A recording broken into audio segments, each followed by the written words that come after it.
Okay, good afternoon or good morning. Um, Welcome to today's webinar on React, Rethink, Recover, Solutions to the COVID-19 Crisis and the Maldives Tourism.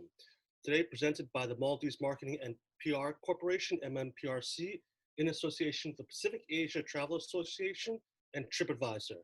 First, let me introduce myself. My name is Paul Brancan. I am the Director of Communications and External Affairs at PATA, and I will be your MC for today, as well as moderate the Q&A later today.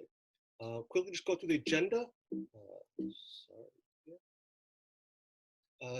First, we'll begin with opening remarks by Mr. Thoyib Mohammed, Manager Director at MMPRC, followed by welcome remarks by Dr. Mario Hari, the CEO of PATA.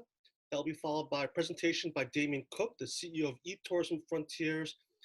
Then we'll have two presentations from Tripadvisor, first by Ms. Sarah Matthews, the Group Head of Destination Marketing for APAC, and then Leon Chan, Business Development Manager for APAC at Tripadvisor.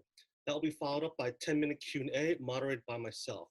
Just quick notes on the webinar. Please, for questions, please use the Q&A function located at the bottom of your screen. You'll see here, don't put any questions in the chat. You can use the chat to say hello to all the participants, introduce yourselves if you wish, but questions, please send them in the chat. And with that, we're really tight on time, so we want to keep this tight and within the 90 minutes allotted to us today. So without further ado, ladies and gentlemen, please welcome Mr. Thoyib Mohammed, the Manager Director at MMPRC. Over to you, Thoyib. Thank you, Paul. Good afternoon, all the tourism industry partners, PATA, and the panelists, together with Tripadvisor and eTourism. The COVID-19 pandemic is unprecedented in its scale.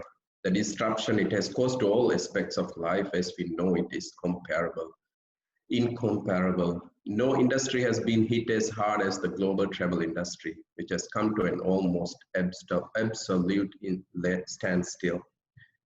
For the global travel industry as a whole and for individual destinations, this is a scenario for which none of us has planned for. The tourism industry is resilient. We have seen this in the major events that have impacted the industry during this century.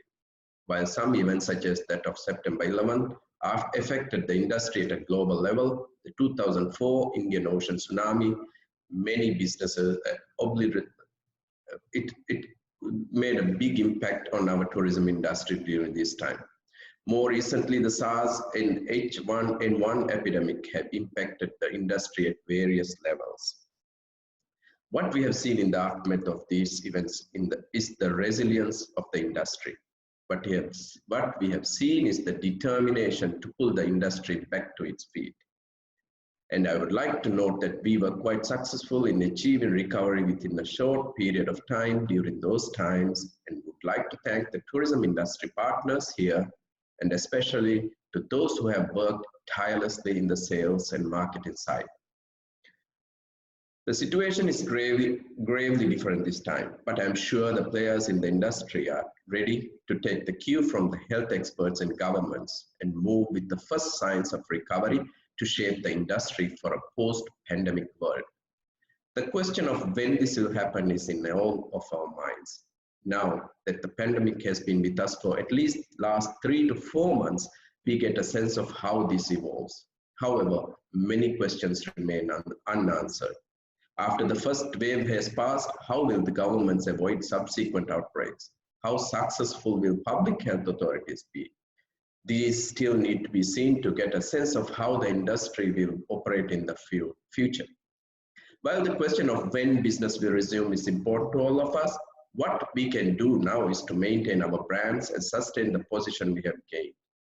The marketing campaigns we have, the Visit Maldives has launched and planned for the year were severely disrupted at the onset of the crisis.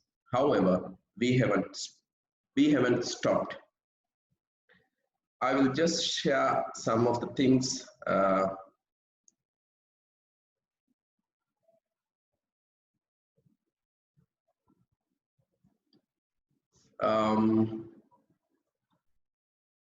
We have adapted and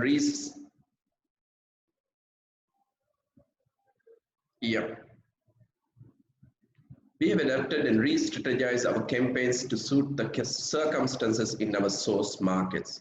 We have shifted our campaigns to online and digital platforms. Now our focus is on empathy. Well, this is not working. It's all right.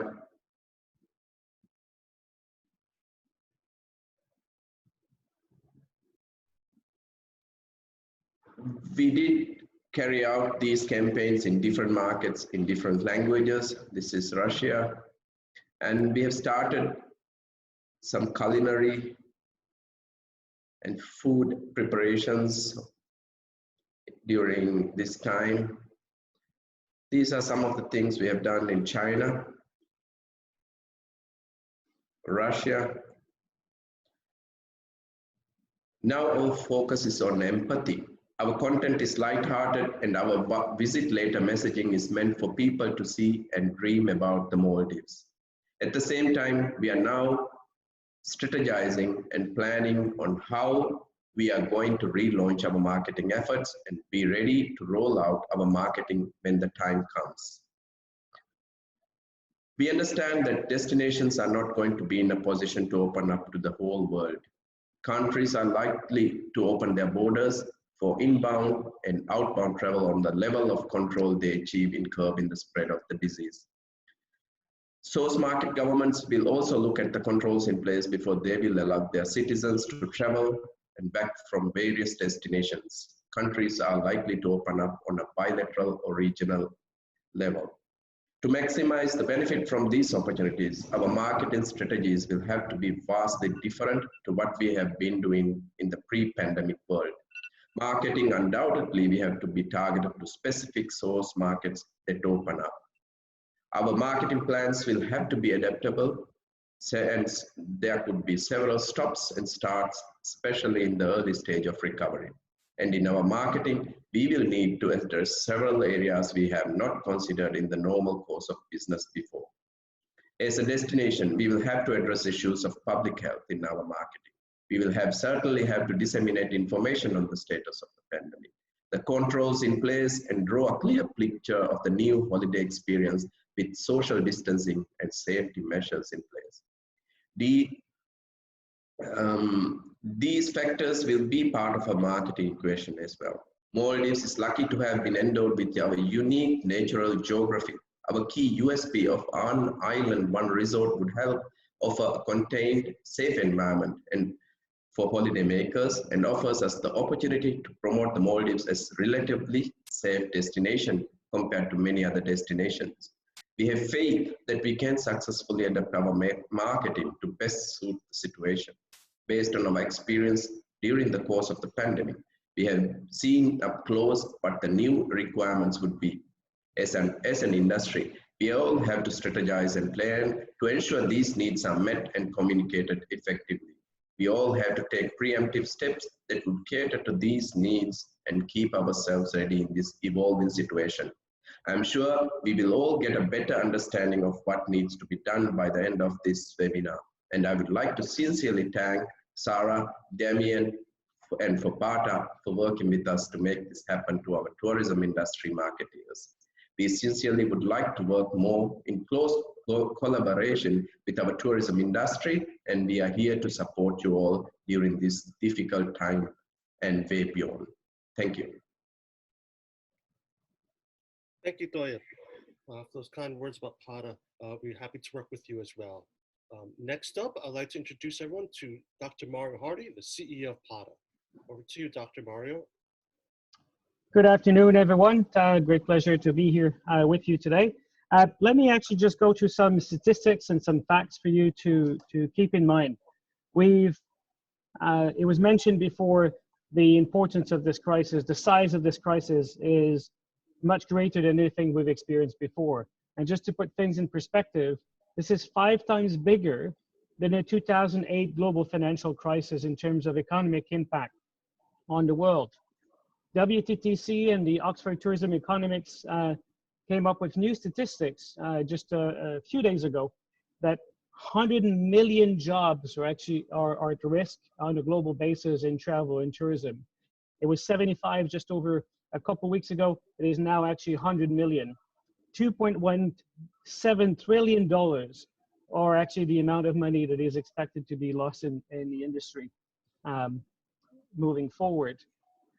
In terms of travel restrictions, UNWTO actually announced a few weeks ago that 96% of the world has some form of travel restrictions at the moment. It is as we've never experienced, have never seen in our history before, where actually complete countries are on lockdown, people actually can't leave their homes or are limited in their movement. A few weeks ago, till the end of March, 77% of the global air capacity was down. Over the last few weeks, for the month of April, that actually went down to the 90%. So most airlines have actually their entire fleet's actually grounded at the moment. Now, the question that everybody's asking, how long will this last? Well, I'm sorry to say, but this will last for a very extensive period of time. The recovery will be long. We, PATA, as well as the other international organizations who we get together on a weekly basis now, so UNWTO, WTTC, PATA, IATA, ICAO, CLIA, European Travel Commission, World Economic Forum, and many more, about 22 of us are on the phone every Monday. We have our call this evening. But we all came into agreement a few weeks ago that in terms of the recovery, what we see first is as soon as countries and cities and states starts to relax the lockdowns, the movement of people within a city, within a state or a country will start. And then initially, for an extensive period of time, domestic travel will be a big focus for many destinations around the world. Eventually, over the next few months, we will start to see regional travel as countries actually start to see a decline in pandemic and crisis. Tourism within the region will start to open, most likely through bilaterals between countries as the numbers of cases actually start to go down. Next will be the business travels and individuals and family travels. But one thing that we're all very consistent in our thinking is that group travel and mass travel, as we've experienced before, are unlikely to come back until 2021, possibly 2022. And in some cases, they may actually not come back. Why? Because most people are actually now will be looking for nature holidays. They'll be looking to be away from big crowds of people and to experience physical distancing, which I prefer than calling it social distancing. To be away from big crowds of people, to be in nature, to experience travel, most likely in a very different way. The next step is actually, scenario planning. How will we travel between now and the time there's a vaccine? And how will we travel after there's a vaccine? Those are questions that we in the industry are trying to answer at the moment. What will be the process for us to travel from the moment you think of traveling till the moment you get back home? Will you require a health passport? Will you have to show some form of immunity? Will it be using contact tracing applications in a respective country? Will there be one application? Will there be different ones for different countries? What about health checks at the airport? ACI, the Airport Council International, have actually told us in our last call that they expect health controls at the airports to be a permanent feature, not something that will be only during the crisis, but also post-crisis. There will be some form of health controls at the airports, both in arrivals and departures, on a permanent basis. We will have to adapt to a new way of traveling that we haven't experienced before, the same way that we've all experienced after 9/11, where security was more intensified at airports around the world. We will see similar measures in terms of health controls being implemented in a way forward. So many challenges ahead. It will be a long recovery, but it's important that we as an industry all stand together. There are activities that you can conduct between now and the time of recovery to prepare yourself for the future. And I'm really pleased that we have Damien, Sarah, and our colleagues today to share some of these practices with you, and also how you can better plan for the recovery. So I'll hand over the mic to Paul, and thank you very much for your time today. Thank you, Mario. Next up, We have a 30-minute presentation from the leading global expert for crisis management and a good friend of PADA. Ladies and gentlemen, please welcome the CEO of eTourism Frontiers, Mr. Damien Cook. Damien, over to you. Good morning or good afternoon, everybody. Particularly good morning in the Maldives. It's a pleasure to see such a large group here with us today. From the Maldives, a destination that I've visited and enjoyed visiting and look forward to visiting again. Today, we're going to be having a 30-minute presentation, as Paul said, and we're going to be looking at the crisis initially. Mario's done a great job of summing up the impact that we've seen. We're going to be looking at what's next.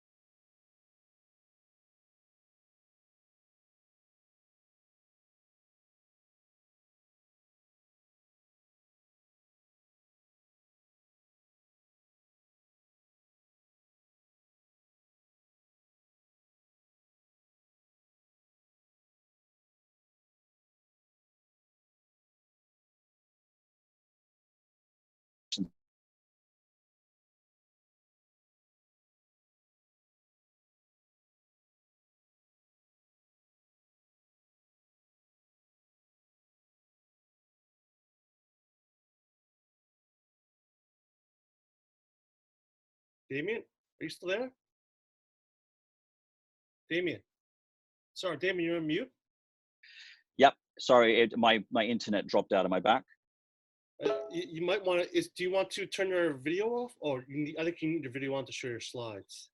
I don't think I need to, do I? Can I turn video off? I can still share screen? Yeah. Yeah, okay. Sorry, everybody, for that. I had an internet disconnection there. I'm having some weather where I am, actually, that I think caused that.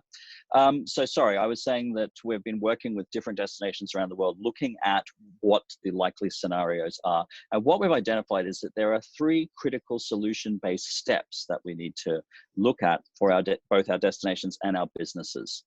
Those three phases are react, how we're reacting immediately now and have been for the last couple of months to this unprecedented situation. Rethink, how we move from reacting into actually starting to have a strategic plan in place for our destinations and for our business in terms of the markets that we can still sell to, the ones that are likely to come back first, the ones that we're able to sustain, and then what recovery will look like once we start reaching those markets. So I'm going to take you through those three steps today. Sorry, just get back a little. This presentation today I've worked on with one of my colleagues, Greg Claassen, who is the former CEO of Canada Tourism. We work together with multiple destinations around the world. He is currently asleep, being in Canada, so I'm going to be running the presentation today, but we've worked together on much of this material. Myself, I am a tourism strategist and consultant. I work with nearly 30 destinations around the world, specifically addressing the issue of change, changing markets, changing travel habits, changes that technology bring, and change that unfortunately happens during crises like the one that we're currently in. So the agenda of the presentation today, we're going to talk a little bit about this, the current situation and why it represents an existential threat, a threat to the actual existence of tourism in the way that we formerly knew it, and what the implications for that are. And then I'm going to move you through each of these three phases of react, rethink, and recover, and then a way forward and next steps for the Maldives. The word unprecedented has become a bit tired now. Everybody is talking about the fact that we've never seen a crisis like this, as Mario and Thoyeb have both just said. And it's true, we have never seen a crisis with such a global impact that even at a personal level has affected everybody from the poorest people in the world in Africa through to Prince Charles himself at a very personal level of infection. And we can then extrapolate that out to all of the businesses, social practices, commerce and governance, and the impact that this is having. So there's never been anything like this before. For those of us in the travel industry, this seemed to happen very quickly, and it did. It went from earlier this year, some of us saying that we think this virus might present a problem for our Chinese market, through to a complete effective global shutdown of the entire travel industry within a period of a couple of months. And effectively, tourism has stopped. As Mario said, those numbers have been revised upwards to over 100 million jobs lost, over $150 billion in losses. Consumer spending has stopped, and traveler confidence is being eroded by a new fear of travel and a new concern about leaving initially your own home, and then your city and town within your own country, and then at the furthest limit, actually traveling to other countries. And these are all incredibly existential issues for the travel industry. So there's a few things I need to start with when it comes to accepting the reality of the situation. Many of us have hoped this would end quickly. Many of us have hoped this is something that was going to pass quickly. But as Mario has said, this is not the case. This is not going to end quickly, and we need to accept that. And it's also not going to have a defined ending. I cannot tell you that on a certain date of a certain month this year, COVID will be gone, travel will resume at the level it did last year. That's not going to happen. This is going to end in phases with the lifting of gradual restrictions and gradual access to travel. So we're going to see this over months and possibly years in terms of resumption of forms of travel. And travel itself is going to fundamentally change. We are not going to go back to 2019. Even during 2019, we were seeing travel changing fairly radically. If you consider that 2019 was one of the most successful years for tourism in terms of volumes, but we still saw Thomas Cook go bankrupt. We saw significant changes to the way that people were traveling. This has accelerated that. It has changed some of those travel behaviors, and it's also introduced new risk-based travel behaviors as well. So we're not going to go back to 2019. Critically, both for a destination like the Maldives and for your businesses, any strategy you had planned in 2019 is not going to work now. These were built on assumptions of things that no longer exist. So a 2019 strategy is not going to help you. It is about effectively accepting that the Maldives is now a startup business. Just like someone starting a fresh business, you're starting from the ground up, and you're going to go back out to those markets. You're going to find those customers again, and you're going to have to do that in a new way, in a new business environment and a new market. And that needs to be happening now, because the reality is that the decision of getting people to your country is going to be made by those external partners. Airlines will make decisions about when they're going to resume flights and where they will fly to and how frequently they will fly there. Tour operators will make the same decisions. Where do they want to start sending people first? And visitors and travelers themselves are going to make choices about where they want to travel. And they will prioritize those destinations that have a plan in place and that have clearly shown from now that they are recovery ready, that they're ready to start accepting visitors, that they've stayed engaged with the market, and they can show those airlines they have carrying capacity and those tour operators that they have capacity to take those tourists. Destinations that try and create their recovery strategy at the time when recovery begins will be the last ones to recover. So we need to avoid the self-destructive behavior of waiting until recovery starts to take action then, of thinking this is a global problem and not a local problem for the Maldives. Certainly it's a global problem, but tourism in the Maldives is a local issue, and it's one that you're going to have to address by dealing with those global partners. Advertising is not going to save you by going to an agency now and saying, let's just keep marketing the destination in the same way that we did. We need to change the way that our marketing approach works, not stop marketing. It's very important that we do market during this time, but it needs to be content driven, and it needs to be about keeping engaged with those people that will travel once travel resumes and keeping yourself visible to those markets. We need to make sure that we talk in the best possible way to potential visitors, to airlines, to partners, and to our own trade, and the relationship between government and tourism management bodies and the trade as well. And we need to make sure that we try and make things work as quickly as possible, not fall back on that red tape process and procedure that often slowed down our marketing efforts in the past. We need to make sure that we get rid of those obstacles wherever possible and shift into these three critical phases and identify what those phases look like and identify when we move from one to the next. And that question of when is very important. And that's what everybody is asking. When is this going to end? When will we see an end to the pandemic? When will we see travel resume? It's the most common question we hear asked. And the problem is that it's very hard to give a definitive answer to that. When we look at how recovery is going to come, we need to understand phase shift. There will be distinct phases of travel, starting with domestic, shifting to regional, then moving to international. And then different segments and different types of travelers will resume traveling at different periods as well. So we need to identify those phases, see indicators for when those phases are happening, and have a marketing strategy that responds to those indicators and marketing at those times when we see the market beginning to shift. If we look at the science and we look at the likely progress of the pandemic as of now and this change, we can see that we've gone into this peak of infections, and many countries are now effectively flattening that curve, heading into a plateau period that will probably take us through the summer. And then we'll start to see a decrease or possibly smaller second waves in the fall, but a decrease in overall numbers towards the end of the year. We can use those three phases to place where our react, our recover, our rethink, and our recover phases lie. But we need to be able to identify when we shift from one of those phases to the next. And I'll talk about some of the indicators we can see that will help us make that strategic decision. So starting with the first one of reacting, how we react to this crisis.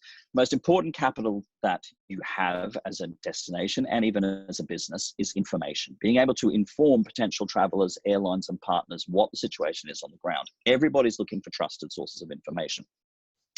The Edelman study showed that in the last month or so, people are checking for information more than ever. We all have those apps on our phone from WHO or Johns Hopkins. We're checking the spread of the virus. We're checking those numbers continuously. So that information has become very valuable capital. And from that comes trust. People are concerned about the misinformation, disinformation they're seeing online, and they're looking for someone who can give them trusted sources of information.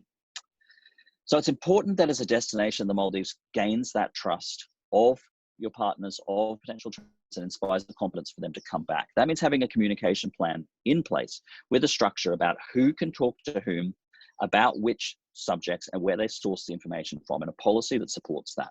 Having official channels to communicate and share that information, not necessarily your promotional Facebook pages or advertising channels you use, but official ways of communicating official information. And access to an online resource hub where you can get information from trusted partners. Mario talked about the fact of Pata plays a critical role here of speaking to all those other international partners and getting credible and trusted information. And I know Pata are working towards creating a centralized hub for the region where people can access that credible information. So you don't need to reinvent the wheel, but work with partners like Pata who become even more valuable at this time as a resource for information and support. And talk to your own industry, use business surveys so that tourism authorities can talk to the industry and ask them, what are your challenges? What are your opportunities? What are your risks of going out of business? What do you see as marketing opportunities we should be doing, so that you're continually getting a pulse of your trade as well. So in this react phase, an important to-do list is to start planning now. Get that credible information together, make sure that you're communicating that credibility, and you build up that relationship between destination and trade. That will then lead us into this rethink phase, which is a period of re-strategization. So the most important thing to do as we start thinking about marketing is to accept that while people may not be converting and booking and selling travel now, they are going to be still looking for travel content, still aware of travel content. So while we don't do direct business and sales during this period, it's important that we're not invisible to those potential travelers as well. And the reality is that people are currently stuck at home, they're depressed, they're demoralized by the whole situation, but they're still dreaming. This study by Kantar showed when people asked, what do you want to do when this ends? 60% of them just want to get out to a restaurant. 51% of them want to go shopping as opposed to ordering things to their house, but 45% of them are thinking about travel as well. It's a logical response to being trapped in your own home. So businesses and destinations are finding ways to share these travel experiences with people now. Let them experience them virtually so they can do them once they get the freedom to do so. We're seeing museums and art galleries providing virtual tours, zoos providing webcams, so that people can actually virtually visit your destinations. And we're starting to see this around the world, actually even in campaign forms. Greece has created an entire campaign, Greece from Home, which is about letting people explore Greece from home. And they've got tour guides and partners that are taking people on virtual tours, sharing video content, doing live chats with people, cooking classes, giving them a taste of Greece from home. In Africa, we're seeing live game drives happening with streaming webcams. Interestingly, in Australia, we've actually seen the scuba industry, which I know is very important to the Maldives. While they're not having divers at this time, they're actually undertaking conservation work. They're planting coral and working with conservationists on reef conservation projects, and then sharing that content to show that the travel industry is invested in protecting those resources, but obviously showing what people can come back and see when they do dive in Australia, something the Maldives should be thinking about.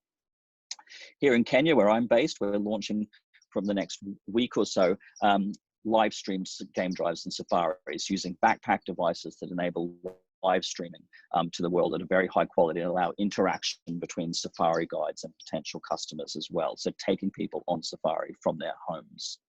So it's about seeing the product now and then being encouraged to experience it soon, or travel tomorrow, as UNWTO have encouraged people to promote.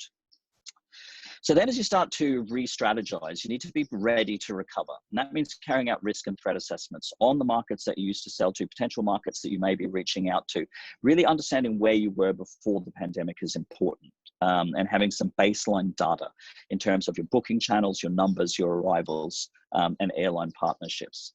Start to prioritize getting that positive content aggregation together, that virtual content I talked about, anything user generated. So past content from travelers that visited the Maldives and sharing that.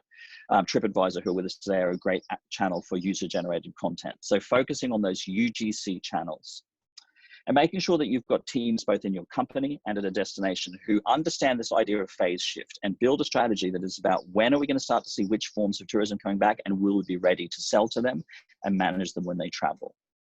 So it's a little bit of a triage approach, as hospitals do, identifying those priority cases. Brand awareness is the most critical thing, keeping yourself visible out to the destination, and then starting to identify who your first phase will be and identifying those likely travelers. And as Mario said, the greatest indicator we're seeing is that it's not going to be group travel, package tours, and volume travel. It's not going to be the cruise industry that comes back first, because that is about volume, it's about social contact, and it's also about economic models that require large numbers of passengers to survive. So focus on those groups that are likely to come back first. Obviously, domestic tourism not possible in the Maldives, really. You're going to be looking at regions, short haul and accessible tourism from within the region first, and then international travelers that can be managed to travel with you. Mario mentioned the concept of bilateral tourism, making health agreements between destinations that you both have health checks at either end, and you're going to be able to manage that health situation. And as thought of your product in an island base, it enables very effective management of some of those issues. So start planning for those bilaterally accessible destinations. Take stock of the products, which ones are really going to work during recovery, and consider that some products are going to be viewed through the prism of the pandemics. We've seen in some destinations, buffets, for example, being a major vector for the spreading of the pandemic. Some destinations seen multiple cases stemming from hotel buffets, and it's logical to think about that why. So buffets as a means of food and service delivery may be something that we don't see come back. So we need to think about how our products manage that. Cruise ships have always been a risk element for spread of disease. We've seen multiple outbreaks on ships in the past decade or so, and we saw it again playing a key role in this. So people are going to be questioning how countries that support Airbnb and travel sharing will be asking questions about health and safety checks at unregistered and unlicensed properties.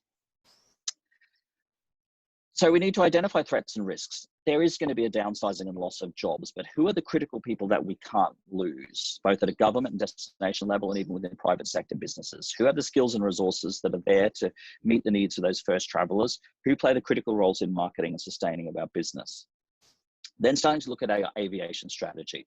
Which air carriers are at financial risk? Because what we've seen, a study that we saw from Oxford's Tourism Economics showed that many airlines were basically operating at a level where they had about 2 months of cash in the bank.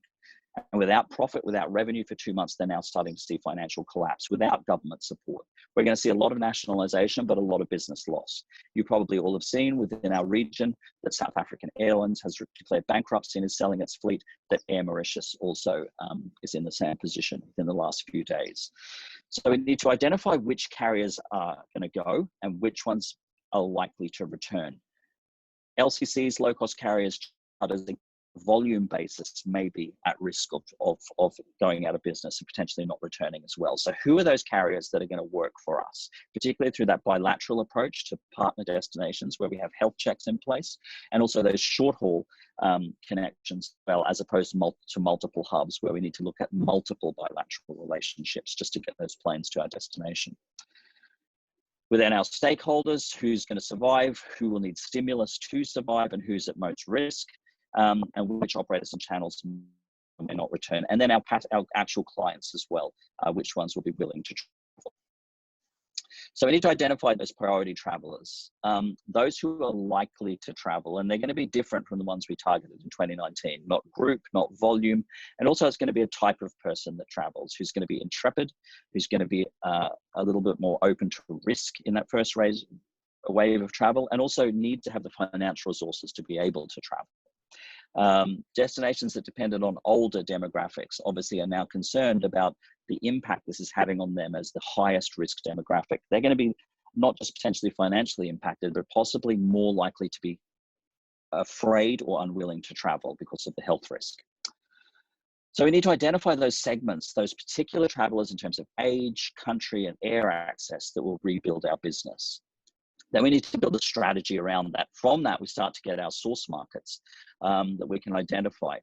And we'll determine those by those things I talked about, specifically air carrying, tour operator access, and likelihood to travel. Identify those resilient partners, review the products and experiences, and start to connect those two together. So we need to streamline the team in our organization, make sure we're retaining that brand awareness and engagement, re-strategize and re-segment and re-engage with those partners. That will then help us move into this recovery phase where we can start to look at how we're going to move from one of those phases to the next as we head towards recovery. So during the recovery period, it's important that when we do streamline our team, that we keep those core staffing in place, those critical members of staff who will play a role in being able to implement the strategy and be there with us. We need to make sure that we've got budget and that we very carefully manage our finances during this time. Any marketing you're doing that's about immediate conversion, things like airline partnerships or direct sales channels through OTAs, of course, are going to be less likely to work during this time because nobody's traveling. So redistribute your budgets into strategy, into getting assistance with strategic planning, and into those user-generated and content-driven channels that will keep people aware of your destination. And accept, as Mario has said, and I've said multiple times, that as much as many people are fighting against it, the reality is that the volume model of tourism is going to be slow to recover, just by the very nature of this pandemic. Mass tourism as it existed is not going to come back anytime soon. Potentially end of 2021 at the earliest, many people are projecting. 2023 is the year I'm hearing more than any other, and possibly, as Mario said, not at all. And that incorporates any of those mass tourism models, cruises, charters. Equally, at the other end, you're going to see some small businesses that don't have the financial wherewithal to survive this pandemic also at risk. A critical thing is understanding that rate is not going to drive occupancy anymore. We're talking about less travelers. We're talking about travel becoming more expensive. As aviation introduces all of these new approaches, health checks, sterilization of baggage, sterilization of hand luggage, vapor tunnels that they're talking about in airports to disinfect passengers, and critically, the loss of the 30-minute turnaround for a plane because of the need to deep cleanse aircraft. That's going to mean less frequency, less flights, and probably higher fares. Some also talking about people no longer being able to sit next to another passenger that they're not related to or traveling with. All of that's going to increase cost. So when cheap tourism is not going to save us, and we need to have a yield strategy to be sure that we do not try and rush to the bottom end of the market by bottoming out our prices, because they'll put us in a position of financial risk and actually hamper our efforts of recovery. So we need to look at these phase shifts and have action plans for each one. Those critical indicators of recovery, the ease of travel restrictions, at first in terms of cities, towns, and then resumption of domestic travel when people can move within their country.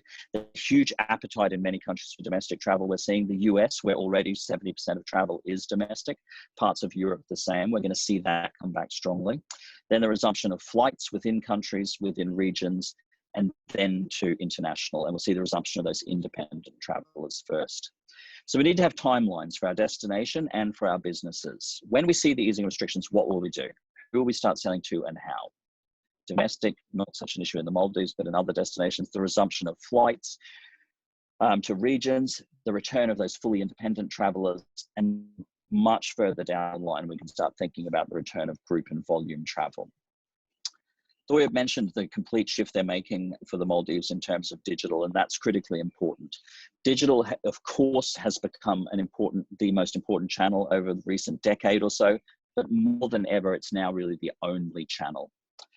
One thing we've seen this year is that those people who are still offline, that still wanted brochures and print ads and television commercials, have spent the last few months at home, online, watching Netflix, shopping online, and they've become digital natives. More than ever, digital is a critical channel for selling, more than ever. We need to rethink all of those old school methods of advertising. This is not a time to think about putting ads on CNN or news channels. Those contents are nothing. Those channels are more than ever are nothing but negative news and pandemic news. That is not a place to try and sell tourism. It needs to be online and it needs to be driven by content. That's the simplest and most cost-effective approach, and it gives us access to huge volumes of content, as Sarah will talk about from Tripadvisor, that we can use in our marketing. But also understand there has been an erosion of some trust in the online world because of the misinformation and disinformation out there. We need to win that back. So in terms of the destination, this term DMO, a destination marketing organization, in the last decade or so, we've seen some countries change that M from marketing to management. That it's not about them selling the destination, it's about them better managing the destination. And that's going to be more of a focus than ever during this recovery period. The destination needs to lead the industry in re-engaging with airlines, making those bilateral agreements, lobbying to get tourism back, and negotiating, and also managing the yield factor to make sure that you have a strategy that's focused on getting the right type of travel back. Need to have a budget for this. I'm really encouraging all DMOs around the world to invest into strategy. It's extremely important that they do this. No one has ever seen a crisis like this before. Previous crises that we saw, people fell back on their PR department and a crisis management plan. This goes well beyond that. It impacts marketing, it impacts trade relations, it impacts product. You're unlikely to have someone working at a tourist board now with all this or manage all this. So seek help is my advice. How do you fund that? You take one of your marketing campaigns that you're investing in and you convert that into strategy work. It's critically important that governments do this. They also need to, within that strategy, look at support and stimulus for their industry, making sure that the trade is supported, that we reduce the impact of job losses, bankruptcies, and financial losses wherever possible. And also within that, have an economic recovery plan with yield management. So we're not racing to the bottom at a price level. So there's 6 steps we need to address. Understanding the current situation and where our traditional markets were. Scenario planning. What will recovery look like? Best and worst case scenarios for what happens as we see restrictions lifted, from second waves, return of the virus. All of those potential recoveries scenarios need to be planned out for the good and for the bad. Then we take that and we apply it to our relationships with airlines, with tour operators and channels. We prioritize where we're going to invest in a strategy for recovery, and then establish a clear intervention plan for that recovery and then execute it. Those 6 steps and taking that methodical process is extremely important. So to finish today, I also don't want to be entirely negative. There are encouraging signs we're seeing out there. Not in terms of the science and better understanding of this pandemic and better approaches of managing it, but also that for many destinations, there are opportunities starting to present themselves. Many of us in tourism in recent years have seen problems emerging. Up until the beginning of this year, tourism strategists like myself and Greg and others, one of the most common thing we were talking about with destinations was over-tourism. Too many tourists, and it really was having a negative impact on markets around the world. That problem has certainly been solved. But the question to be asked is, do we want that back? Yes, we want tourism back and we want revenue and we want numbers, but do we want too many? Do we want economic models that don't work for us? Do we want money being kept offshore? Do we want to have tourism that doesn't access all of our communities in a way that benefits them? This is a reset. This is a chance for us to rebuild tourism. As I said, the Maldives is now a startup. Let's create tourism for the Maldives that works for the Maldives, that works for our partners around the world, and works for travelers that visit. We can consider those markets that weren't performing. Maybe they're somewhere we shouldn't have been focusing. Look at new markets that we can now access. Look at our products that beyond the obvious that we can create, and experiences we can create to drive some volume towards those. And try and get an economic model that doesn't push towards over-tourism, but pushes towards the right type of tourism as we move into this period of resetting and rethinking and renewing our destinations. We do need to consider how we'll be delivering that new tourism. As Mario said, the whole experience is going to change. We're going to see those pre-flight virus tests. We're going to see the way we serve food as being critically important, the disappearance of buffets, the rise of table service, but with that will be disposable menus that once someone touches and reads, it needs to be disposed of. And where we will need disposable goods throughout the travel process to reduce that physical contact with viral risk. We need to look at how we move tourists around, how we transfer them between destinations, between locations, between islands in the case of the Maldives, to make sure that we observe those social distancing requirements and how we enforce those regulations. And then critically, a plan and a review, as Mario said, for pre-vaccine and post-vaccine, if we see a vaccine appear at all. How will travel change again, and how are we going to be ready to deal with that? So in terms of our to-do list for recovery, we need to increase that focus on destination management, develop a complete recovery strategy for the Maldives that isn't just about putting out some positive content. That's important that we have those ads out there, but it's important that we're engaging with the market, keeping them aware of the Maldives, but then having a recovery strategy behind that to identify who those critical markets are, who those channels for getting them to the destination are, and how we're going to reach them and sustain that. How we're going to re-engage with airlines, with partners, and lobby them, how we're going to build up the market confidence and then bring them back in those critical phases. And strategy is an essential ingredient to this. So really my urging for the Maldives now is that action's needed from today. The destinations that are going to recover the fastest are the ones that are working on their plans right now, not the ones that are waiting for COVID to be contained and then start thinking about how we're going to recover, who should we sell to. The smart destinations are planning now, and a lot of them around the world are doing this. They're going to be ready once we start to see those phases emerge and those indicators come to start recovering through thought and re-strategize plan. So there's three phases: how we react now, how we rethink and replan, and how we lead into recovery, absolutely essential. So on that note, that's my contacts there at the bottom if anyone wants to drop me a line or get in touch, and I'll be here for the Q&A section now. But thank you very much for your time, and I'll hand back to Paul. Thank you very much, Damien. Always a pleasure hearing you present. Just a quick thing I forgot to mention at the very beginning of the webinar. After the webinar, there will be a recap that we will send out to all participants, as well as we also send you a copy of the webinar as well. However, we are unable to share the PowerPoint presentations with you. So please do look out for the recap as well as a video recording of the webinar. One other thing also is, if you have any questions, please use the Q&A function at the bottom of your screen. Don't use the chat. You can use the chat to say hello, to introduce yourself and whatnot, but questions, please submit them through the Q&A. And with that, I'd like to introduce our immediate past chair at PATA, our good friend. She is the group head of destination marketing at APAC at Tripadvisor. Ladies and gentlemen, Ms. Sarah Matthews. Good morning, good afternoon, everyone. Hopefully everyone can see my screen. So thanks everybody for joining during this incredibly tough time. We're all learning how to do working from home, although I have to say, having visited the Maldives, I suspect working from your home is so much nicer than working from my apartment in Hong Kong. I can't stress enough how critical what Damien talked about earlier is really what destinations around Asia Pacific need to be doing now. We tend to be more hesitant. To give you some examples, a number of American tourism organizations have already started to actually react. They're actually already working in terms of new marketing strategies for now, even though America is actually facing the brunt of it right now. And the reason for that is tourism is never travel today, it's travel tomorrow. Particularly for destinations like Maldives, you really need to be thinking about, who do I want to be talking to now, so that I can actually entice them to come to my destination for a safe holiday once this starts ending.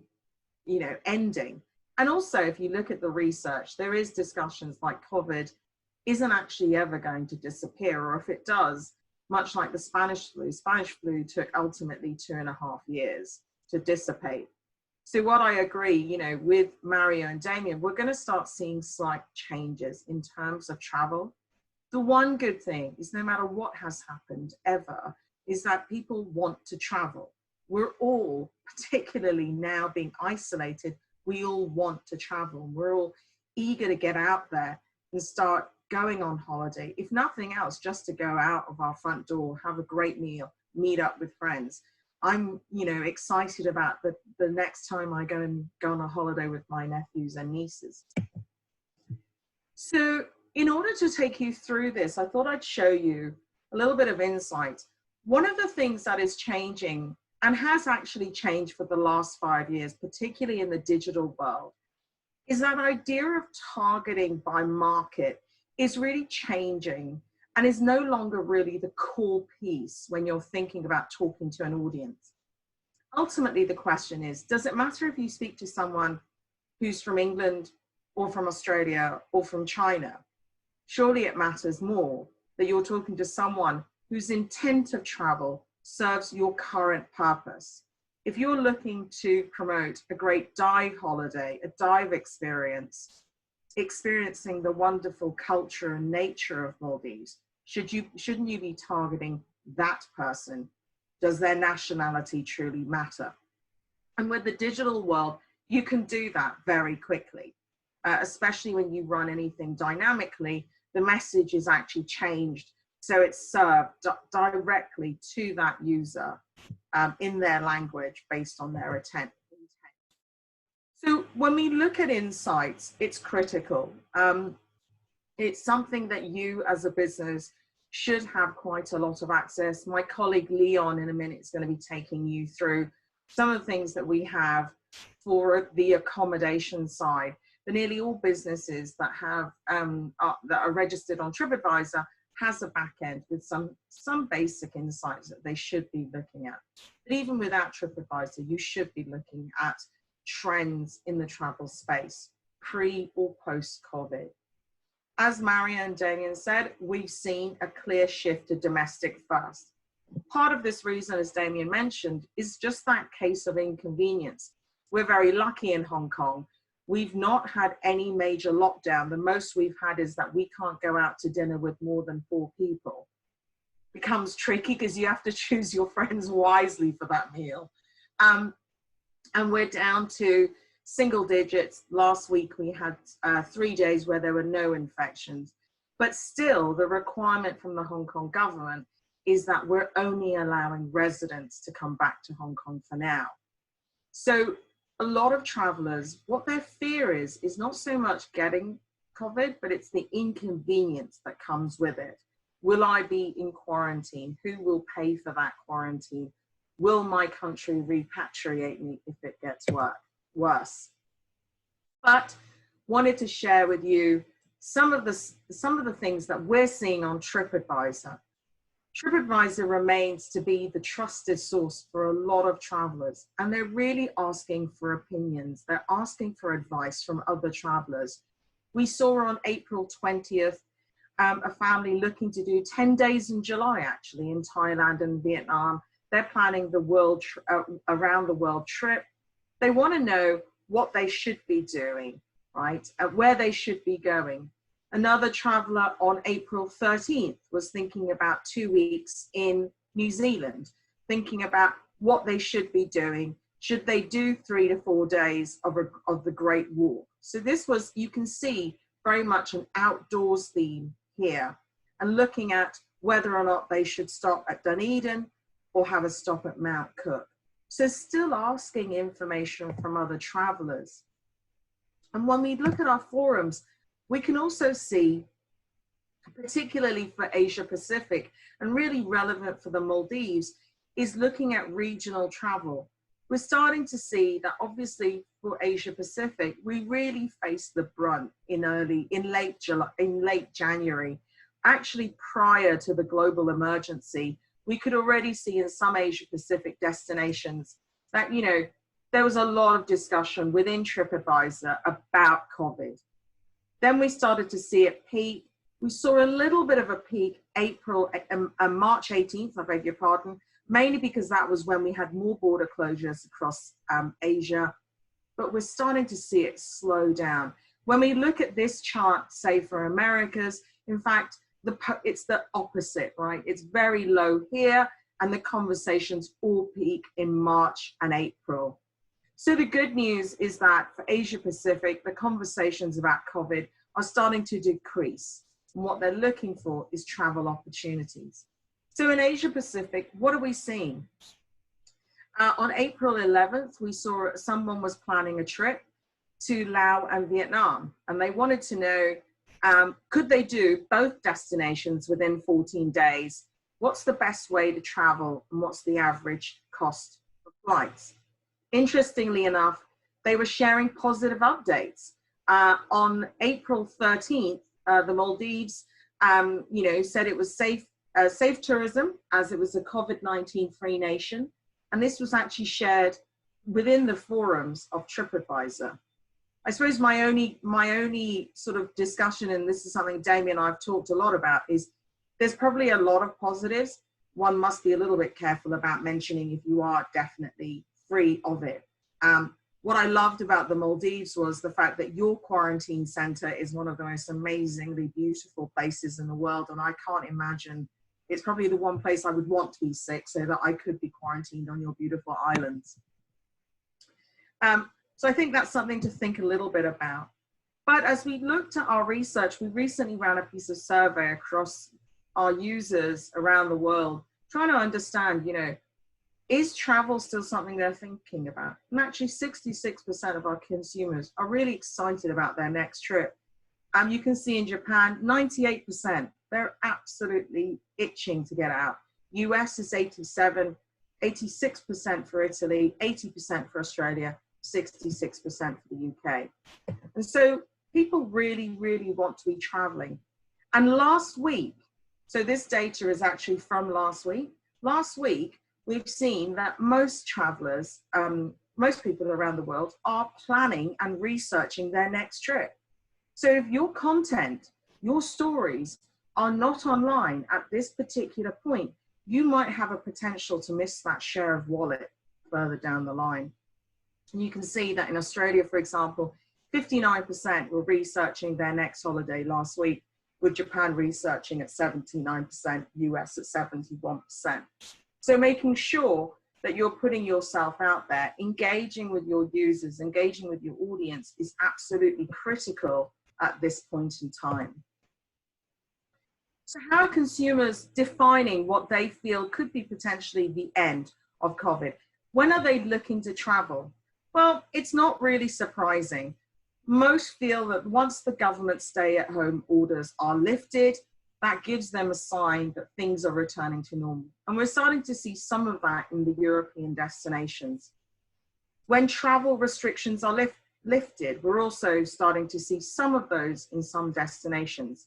I think for a lot of families, when their kids go back to school, I think that's a real one that most families are looking forward to. As much as it's lovely having the kids at home, I think having the kids at home full-time, 7 days a week for 6 weeks, and in some cases for about 4 months is really starting to take its toll.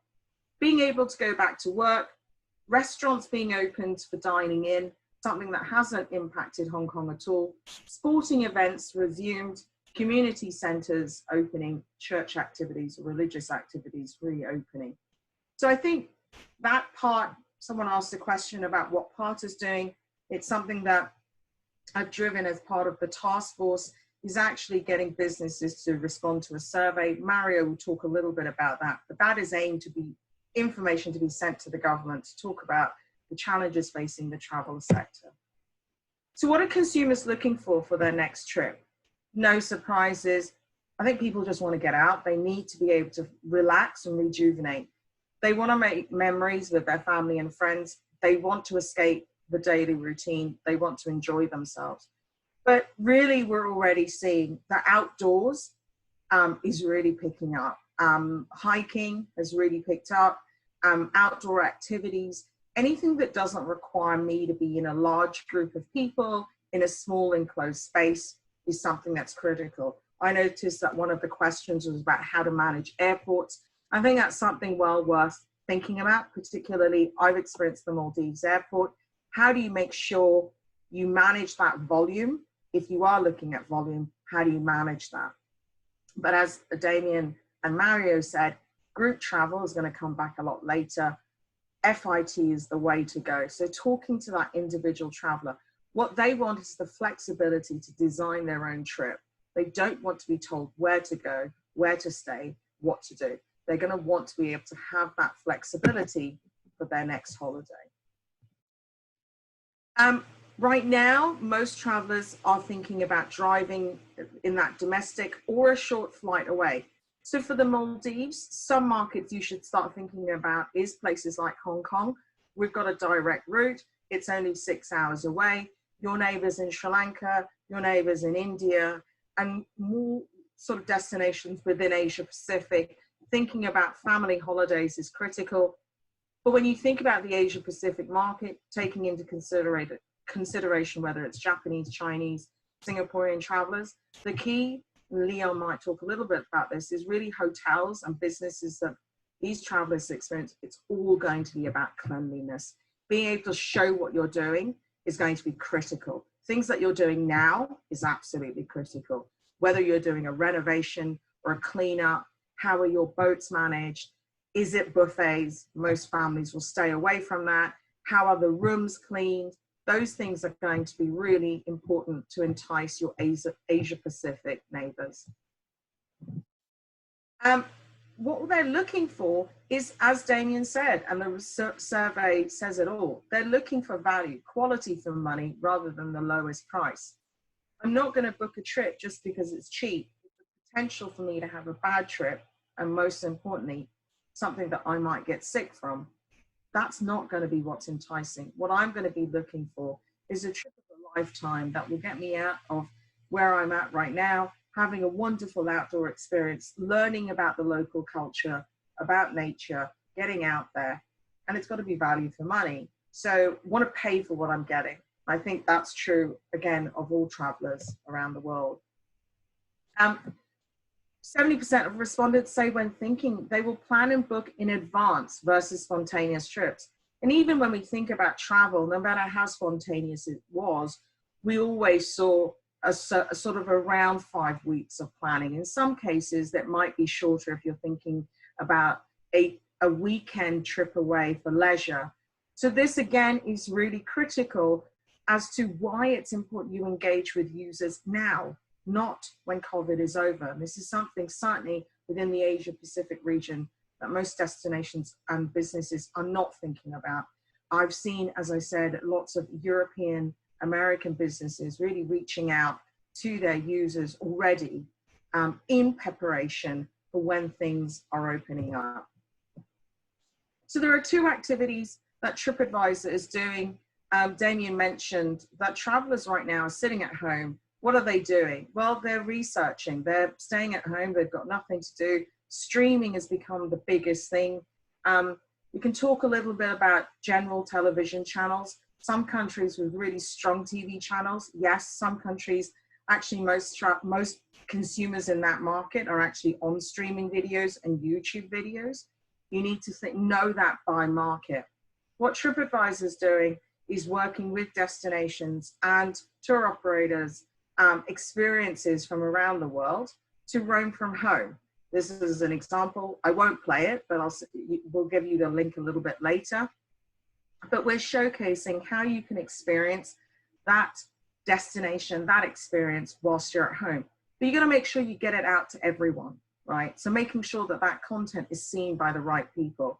So if you're thinking about Maldives, I think, you know, even a simple, how do you get to a hotel, right? Not every country in the world has your special, unique way of getting to your resorts. So that's a great showcase. What about diving? What about just sitting on the beach? Some of these experiences, you know, you can have at Maldives is unique to yourselves. I would suggest putting that out, reaching out to us and talking about how you can get your content from Roam from Home. We're also speaking to MMPRC about something like this, really for the whole country. Something we've also done in a number of destinations, starting off with Singapore last week, is called Love Your Local. We're asking businesses, we're asking the local community and international to support local businesses. So whether that's gift cards for restaurants, promoting stories about special businesses, whether it's a great young chef who's producing the best satay in Singapore, we want to feature these stories. We've got, as I mentioned, a number of opportunities here where we're working with Toast, for example, in the US. We're working with Chope, a number of other partners to really showcase these restaurants so that you can really experience the destination, but most importantly, support these businesses who really need your help to survive. There's a number of activities that Tripadvisor is doing, and we can certainly cover a little bit more during our Q&A. I think what's critical for the Maldives is you've got to look at what was, what is, and what will be, something that Damien's already mentioned, but really rethinking about your travel audience and the impact of one audience over another audience. That's something that we haven't spoken about, but something well worth thinking about as well. On that note, thank you very much. I'm going to hand over to Leon, who will take you through the next steps. Over to you, Leon. Thank you so much for that, Sarah. So I hope everybody can hear me well. Now, before I start sharing my screen, I just want to say a special thanks to Bharat and Manas who helped put this hotel stack together. I understand that not every one of us in this meeting here are from hotels, but it's okay. It's about content. It's about how you go about planning the next bunch of things to do. One of the things you need to know about me, if you didn't notice the my title, I'm a business development manager. Simply speaking, normally I'm a salesman. Now, in the last few months, my entire team has been re-pivoted away from sales, and what we're doing is consulting. Why? Because we've been speaking to hotels and business owners before the outbreak, and we are continuing to do so after the outbreak, but now we're talking about the steps they should be taking, how they should be strategizing their business, what the things that they are looking for are. So without further ado, I'm just going to share my presentation. Now, something funny happened really earlier today. Just before I came here to do this presentation, my wife, she's a hardcore booking.com enthusiast, right? Every trip that she goes on, she'll use booking.com. And for the first time today, I saw her researching on Tripadvisor. Why? Because she wasn't actually planning to book. She was starting to look at the options that might be on the table in, say, the next 3, 4, 5, 6, even 7 months' time. What are the possibilities? This sort of gets you thinking, why that shift? It's because the intention isn't to book now. The intention is to chase content. And that's one of the things that we're going to be looking at. Although I'm talking about Tripadvisor, this also extends to how each of your businesses should be managing your online presence. Meaning to say your official website, your Instagram pages, your Facebook pages. Every single one of these online channels matter. Why? Because if you're like me and my family in Singapore that's in lockdown right now, we can't go anywhere. The internet's the only place where we can start dreaming, the only place where we can start looking out. Now, moving on. So what are we going to be covering here?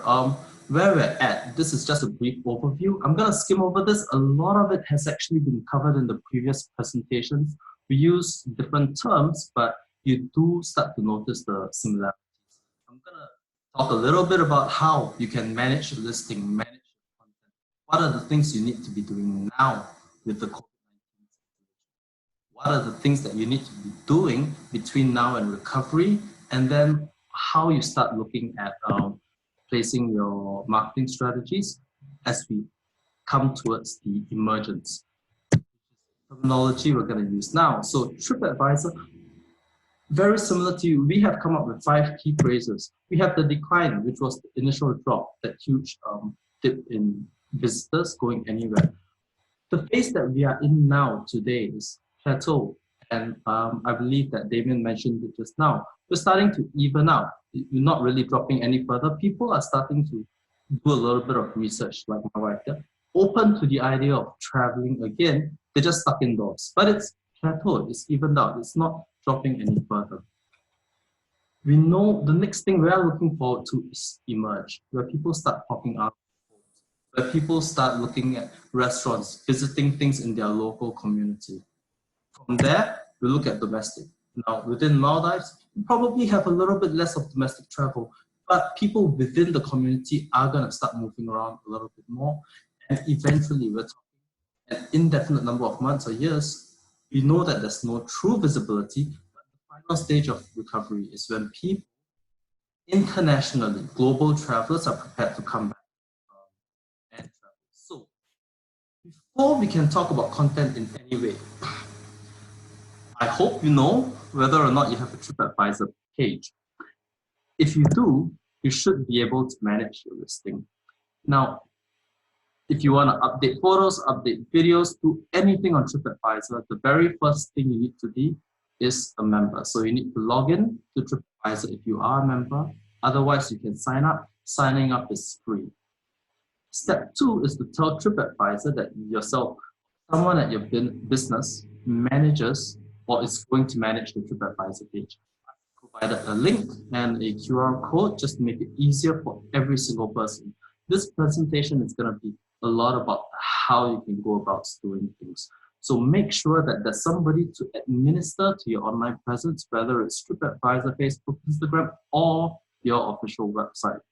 Okay. So let's talk about some of the things that have changed on Tripadvisor with COVID-19. We've introduced several new tools. On several occasions in this presentation, the presenters have talked about the precautions that you're taking. Now, you can take all the precautions that you want, but telling people and telling potential travelers, telling people who are dreaming about maybe I'll go to the Maldives, telling them that you're taking these steps today is important. So Tripadvisor has now launched this update from hotels. If you have taken certain precautionary measures, if there's certain distancing, you can actually place that on Tripadvisor now. Travelers can click to read more about the efforts that you have put in. And this is really important. It's really about confidence, isn't it? If someone is thinking about visiting your hotel, your resort in a few months' time, they want to have the reassurance that even now in the midst of the crisis, you're doing everything that you possibly can. Next. Some resorts might actually be closed now, but you might intend to open it in the future. It's just as important to place that message on Tripadvisor. Let travelers know that right now you aren't taking any visitors. What we will allow you to do is to place a date of expiry. Basically, it's temporarily closed now, but as long as you plan to reopen, and the limit is basically a year. If you're planning to reopen within a year, you can place that expiry. When it hits that date, the tagging for you to be temporarily closed on Tripadvisor disappears, and travelers can basically start booking with you, considering you as a destination again. But it's a management of expectations. So it's incredibly important to let your travelers know whether or not they're going to be taking bookings. Next. Setting up some kind of an announcement. This is something that we didn't previously have anywhere on Tripadvisor.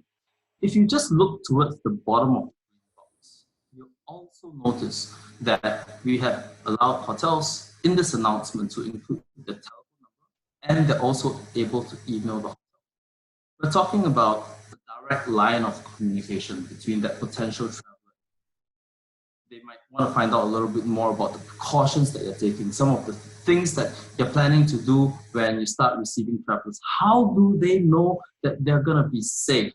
Are there means of transportation if you are an island resort from Malé to where your property is? So these are things that are going to open up that communication channel.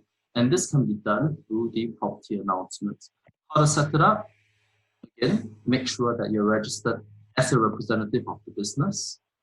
Tripadvisor.com/owners. You'll get to the management center, which will allow you in the top left box to share the response that you have placed for COVID-19. In addition to that, you can then enter in your designation as well as an email and a telephone number where potential travelers or dreaming travelers would be able to reach out to you from. So I'm hoping that up to this point it makes sense. This section is about the current state of affairs. how do we tell travelers what we're doing now, whether we're open or not, and how they can further inquire and potentially turn that interest into a booking as we move away from the people start to emerge. Now, content is something that came up many times, and Damien mentioned it multiple times. This is the best opportunity to put some time. Prior to COVID-19, between my team and myself, some of the most common things we heard from our partners or potential partners: oh, we're good right now, everything's fine, we don't want to change anything, and we don't have time to change anything. We have more important things to worry about. That was one. Secondly, we have no budget. We don't have any marketing spend. We've already planned for 2020. And this was back in Q4. All that has changed right now. Right now, hotels have the time to put up photos and content.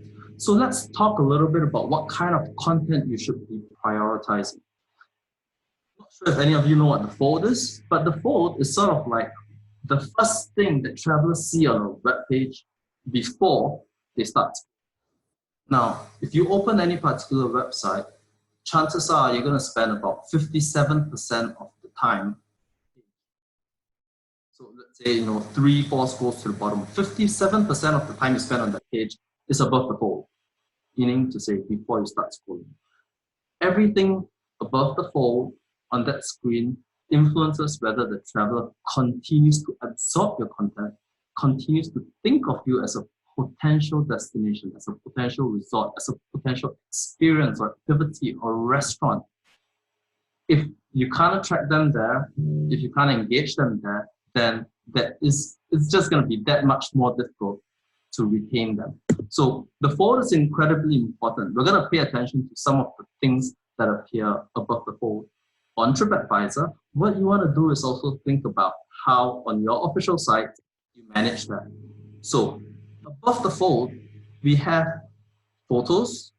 For some of our partners, we have videos. Some of our partners have contact information like website links, email address. These are things that appear in addition to COVID-19 message where I talked about telephone number and website. If you're able to place your contact number, then make sure it's updated. Your website links, stop sending it to booking pages. Send those links to pages on your website that talk about the richness of your property, talk about the experience that previous travelers have had. Send them the content that basically tells them how you are going to manage their potential stay with you. Travelers love offers and promotions. This is the third point. So talking about your point of sale, you talk about promos that you're doing in collaboration with experience, potentially dives when they come out of the emerge phase. Help them to carry on that dreaming. Don't cut it short now just because the booking isn't occurring now. Set yourself up for that dream so that when travelers emerge, you're going to be on their radar. So these are the three core things about the fold. Pictures are huge. Promotions and special offers, and some way that they can contact you. As you go a little bit below the fold, you need to update your amenities. The services that you had, things like buffets, for example, before COVID-19 might no longer be in place. Not so many shared shared toiletries or shared services within the hotels, but certainly if hostels used to have these, you want to update your amenities to say that these might no longer be in operation. It might be a lot more individualized. You want to refresh your description, and really important to respond to reviews. So I'm going to spend a little bit of time on that. So in general, this is a page on Tripadvisor. This is the first thing that travelers see. Over here, I talked about photos. If you agree that a really horrible photo, for example, one with like messy sheets or dirty room, if it's going to affect the traveler and deter them from staying with you, then we also need to accept that the first few images, if they're of highest and best possible quality, is going to improve the chance that they put you into their configuration. getting this up to date is incredibly important.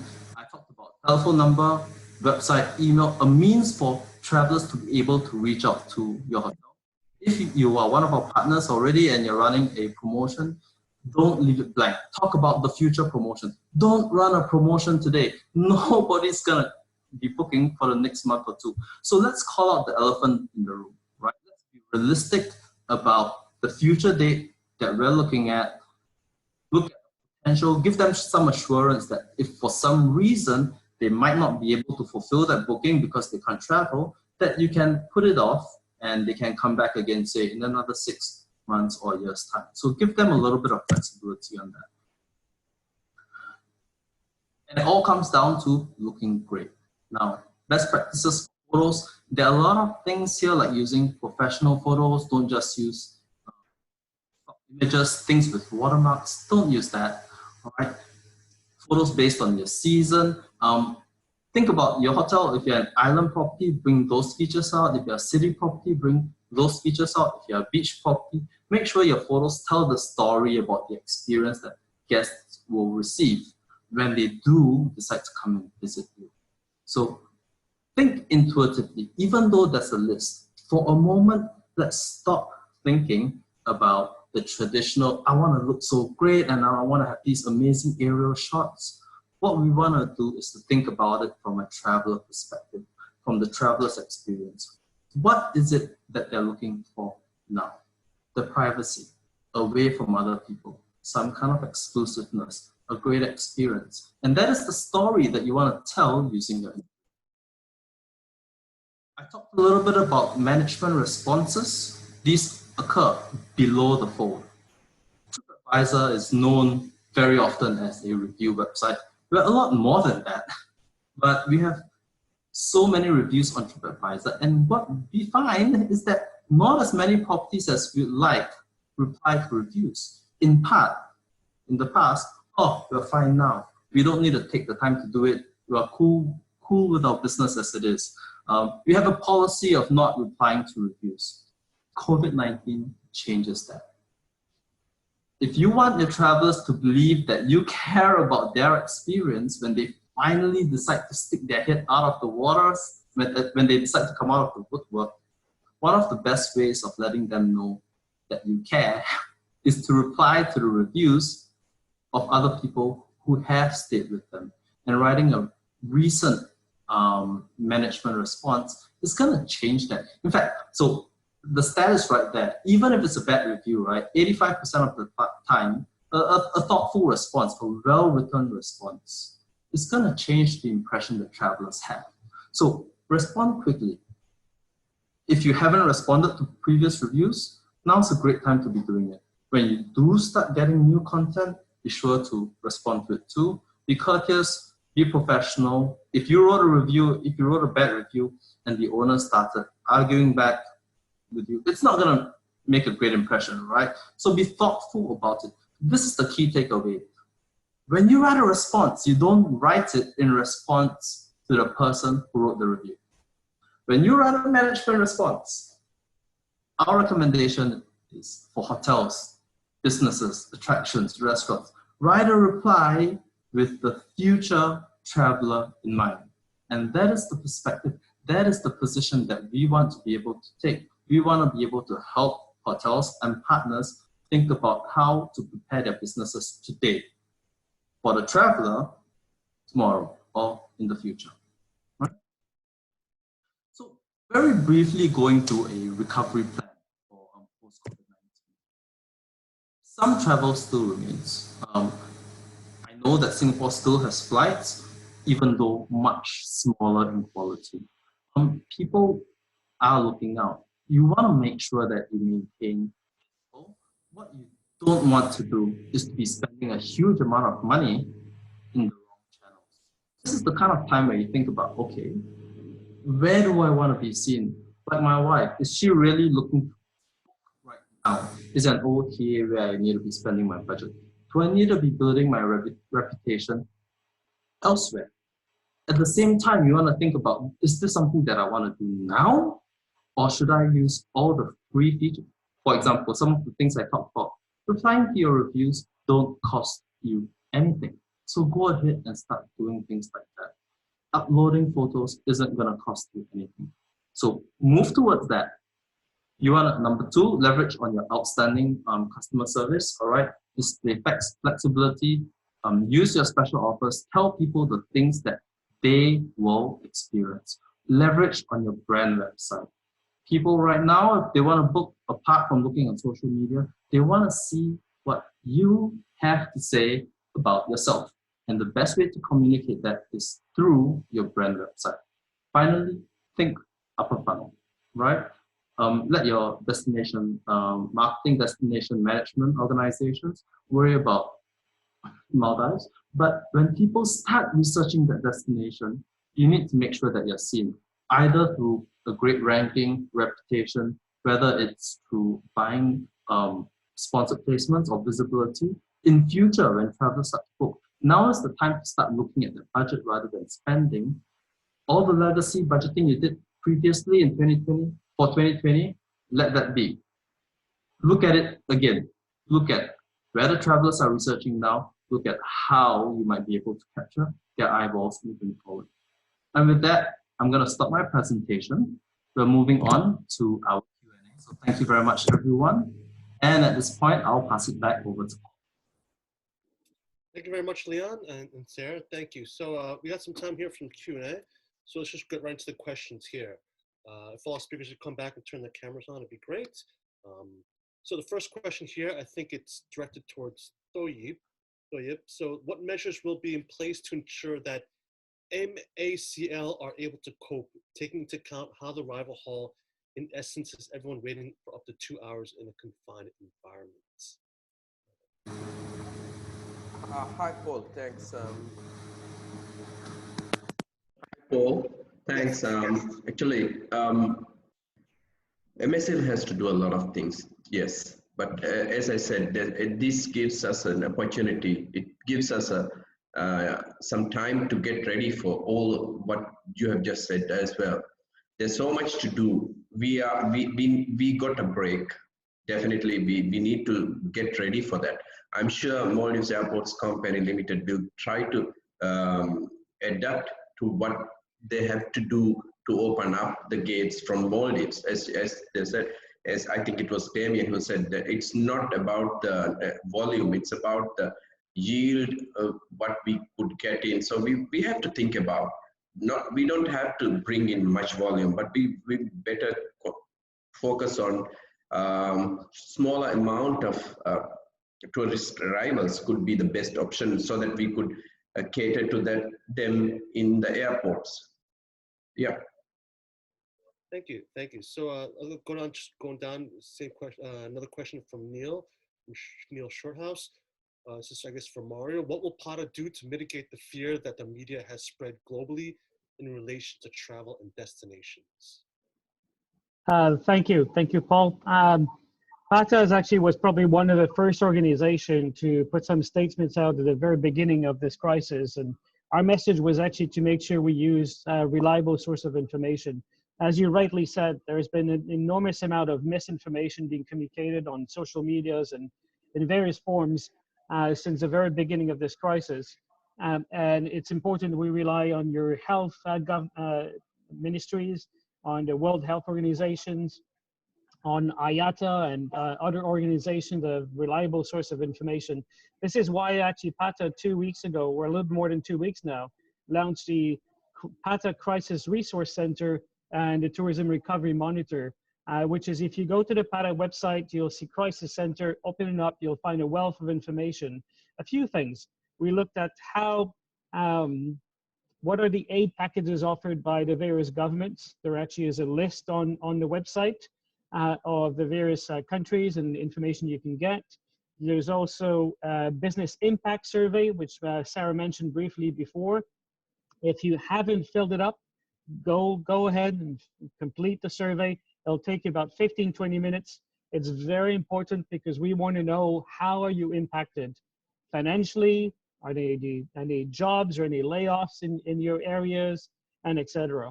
This information will be aggregated. The results will be shared openly with everyone. But most importantly, we will share this information with the respective tourism authorities across Asia Pacific, so they also understand how your businesses have been impacted. Very large numbers of SMEs specifically and hotels have already responded to the survey, over a few hundreds already responses, and we expect to get more.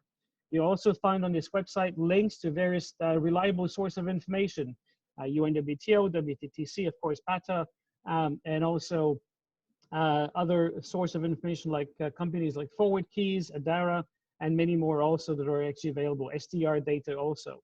So each one of these organizations have a dashboard specifically on this specific situation, which they update on a frequent basis. And finally, we have some curated news that we also publish every week on the website that are actually factual and data-centric. So, thank you. Thank you. I'm going to jump ahead to a couple of questions here while we have some more speakers here. This is a question for Damien. How do you see consumers' behavior to book through offline agents versus OTAs post-pandemic? Yeah, I saw that question come up. That's a good question. Where obviously we're going to have to monitor that in terms of the evolution of bookings, in terms of where we're going to see with channels. And I think one of the big issues that we're going to see come up is trust. There's going to be a lot of trust issues in the first wave of travel. People are concerned about second waves, about potential cancellation of travel has been a massive issue. There's been a huge amount of rebooking of people shifting bookings to next year, and organizations that can facilitate that. Hopefully the aviation sector will be able to support that. And obviously the ownership of that booking process comes down to the individual supplier. I'm continually reminding people that how you behave now during this react phase will be remembered. In terms of your reputation as a supplier in a booking channel. Those people that haven't offered rebookings, that haven't given refunds, those things are going to be remembered, and refund policies are critical. So it comes down to market perception of where is your booking likely to be more secure, direct to supplier or via an OTA. And I think that comes back to someone's behavior. Leon talked about his wife being a solid booking.com client. Those people may have trust with that channel and go back to them for bookings. But some people may also perceive trust as being stronger when you're directly booking with a hotel as well. And I really would urge people to, the way you're treating your current customers that you've just lost is critical to managing that reputation, and retaining trust in the booking process will be really important. Thank you, thank you. So this next question is for Tripadvisor. So on Tripadvisor, can activity providers also provide an announcement regarding current trading stance as you described for hotels? So I don't know, Leon. Or yes, Paul. So yeah, let me sort of respond to that.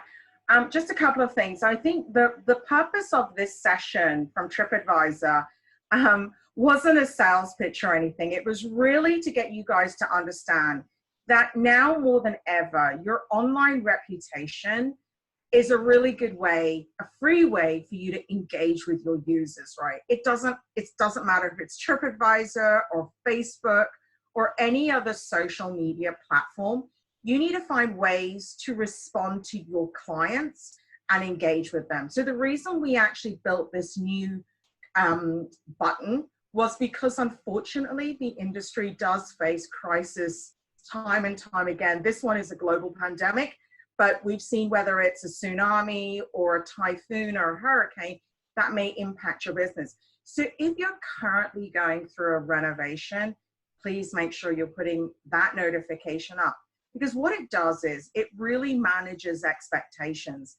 And one of the things that Leo, too short a time, we normally run a sort of a digital training, which is for half a day.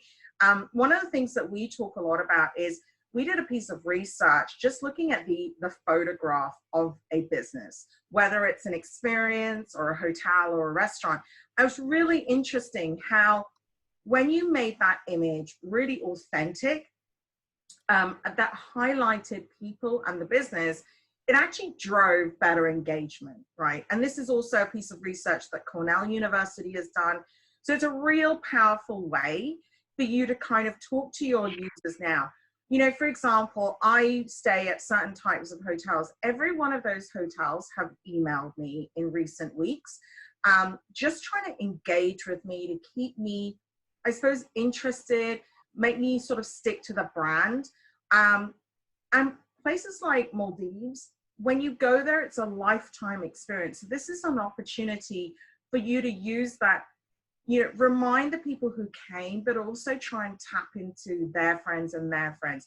So it's really about your online reputation more than anything, because consumers now, as Mario said, there is this wealth of misinformation, right? So being able to be really clear, and for you as the voice of the accommodation or the tour operator or the transportation company, for you as that voice to be clear is really critical. So that's something I would definitely add about managing your online reputation, whether it's on Tripadvisor or whoever.